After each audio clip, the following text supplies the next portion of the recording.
क्या आपने कभी सोचा है कि पहले 100 रुपये में जो सामान आसानी से मिल जाता था, आज वही सामान 200 रुपये में भी मुश्किल से मिलता है? ये है महंगाई, जिसे हम इंग्लिश में इन्फ्लेशन कहते हैं। लेकिन आखिर ये इन्फ्लेशन है क्या? ये क्यों बढ़ता है? और सबसे जरूरी बात, हम इससे अपनी मेहनत की कमाई को कैसे बचा सकते हैं? आज हम आपको ले चलते हैं इस आर्थिक रहस्य की सैर पर, जहां हम आसान शब्दों में समझेंगे कि इन्फ्लेशन क्या है और इससे बचने के लिए क्या क्या कर सकते हैं। तो चलिए बिना वक्त गंवाए शुरू करते हैं। सबसे पहले बात करते हैं कि इन्फ्लेशन आखिर है क्या। आसान भाषा में कहें तो इन्फ्लेशन यानी महंगाई वो स्थिति है जब चीजों की कीमतें समय के साथ बढ़ती जाती हैं। यानी आपकी जेब में जो पैसा है उसकी खरीदने की ताकत कम होती जाती है। जैसे अगर पहले 1 किलो आटा 30 रुपये में मिलता था और अब उसी आटे के लिए आपको 50 रुपये देने पड़ रहे हैं, तो ये इन्फ्लेशन का असर है। लेकिन ऐसा क्यों होता है? इसके पीछे कई कारण हो सकते हैं। पहला कारण है डिमांड और सप्लाई का खेल। अगर किसी चीज की मांग बढ़ जाती है लेकिन उसकी सप्लाई कम रहती है तो उसकी कीमत बढ़ जाती है। मिसाल के तौर पर, अगर बारिश की वजह से सब्जियों की फसल खराब हो जाए तो बाजार में सब्जियां कम पहुंचती हैं और उनकी कीमतें आसमान छूने लगती हैं। दूसरा बड़ा कारण है प्रोडक्शन की लागत। अगर कच्चे माल जैसे तेल, कोयला या बिजली की कीमत बढ़ती है तो सामान बनाने की लागत भी बढ़ जाती है। कंपनियां ये बढ़ी हुई लागत ग्राहकों पर डाल देती हैं और नतीजा, आपको वही सामान महंगा खरीदना पड़ता है। तीसरा कारण है सरकार की नीतियां। कई बार टैक्स बढ़ने या सब्सिडी कम होने की वजह से भी चीजें महंगी हो जाती हैं। और हां, एक और दिलचस्प कारण है करेंसी की वैल्यू। अगर हमारे देश की करेंसी यानी रुपये की कीमत इंटरनेशनल मार्केट में कम हो जाती है तो आयात होने वाला सामान जैसे पेट्रोल या इलेक्ट्रॉनिक्स महंगा हो जाता है। ये सारी चीजें मिलकर इन्फ्लेशन को जन्म देती हैं। अब सवाल यह है कि इन्फ्लेशन का हमारी जिंदगी पर क्या असर पड़ता है? सबसे बड़ा असर पड़ता है हमारी जेब पर। अगर आपकी सैलरी या आमदनी उतनी ही रहती है लेकिन चीजों की कीमतें बढ़ रही हैं तो आप कम सामान खरीद पाते हैं, यानी आपकी जिंदगी का स्टैंडर्ड कम हो सकता है। रिटायरमेंट की प्लानिंग करने वालों के लिए भी इन्फ्लेशन एक बड़ा खतरा। मान लीजिए आज आप 50,000 रुपये महीने में आराम से गुजारा कर लेते हैं, लेकिन 20 साल बाद इन्फ्लेशन की वजह से आपको वही जिंदगी जीने के लिए 1 लाख रुपये चाहिए होंगे। अगर आपने पहले से इसकी प्लानिंग नहीं की तो मुश्किल हो सकती है। लेकिन रुकिए, इन्फ्लेशन से डरने की जरूरत नहीं। सही जानकारी और स्मार्ट फैसलों से आप इससे अपनी मेहनत की कमाई को बचा सकते हैं।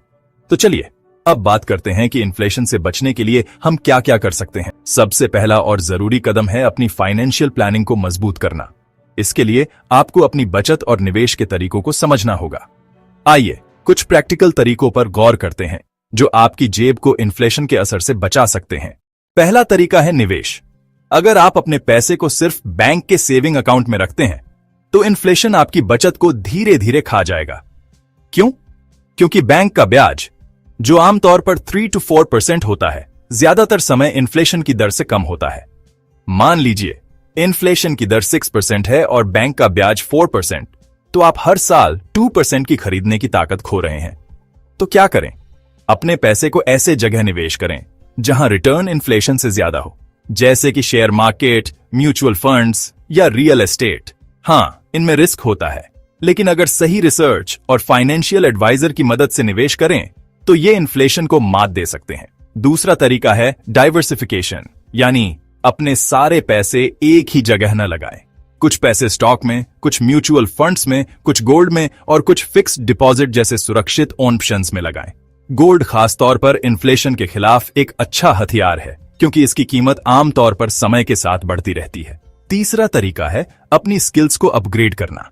अगर आपकी स्किल्स और काबिलियत बढ़ती है तो आपकी कमाई भी बढ़ सकती है, चाहे आप नौकरी करते हो या बिजनेस। अगर आपकी इनकम इन्फ्लेशन की रफ्तार से ज्यादा बढ़ रही है तो आप महंगाई के असर को कम कर सकते हैं। चौथा और बहुत जरूरी कदम है बजट बनाना। अगर आप अपने खर्चों को कंट्रोल नहीं करेंगे तो इन्फ्लेशन आपकी जेब को और तेजी से खाली कर देगा। हर महीने एक बजट बनाएं, जरूरी चीजों पर खर्च करें और फिजूल खर्ची से बचें। उदाहरण के तौर पर, अगर आप हर दिन बाहर का खाना खाते हैं तो उसे कम करके घर का खाना खाएं। छोटी छोटी बचतें लंबे समय में बड़ा असर डालती हैं। साथ ही इमरजेंसी फंड बनाना न भूलें। ये फंड आपको अचानक आए खर्चों जैसे मेडिकल इमरजेंसी या जॉब लॉस से बचाने में मदद करेगा। पांचवां तरीका है लॉन्ग टर्म प्लानिंग। अगर आप रिटायरमेंट या बच्चों की पढ़ाई जैसी बड़ी चीजों के लिए बचत कर रहे हैं तो इन्फ्लेशन को ध्यान में रखकर प्लान करें। उदाहरण के तौर पर अगर आज किसी कोर्स की फीस 5 लाख है तो 10 साल बाद इन्फ्लेशन की वजह से वो 10 लाख हो सकती है।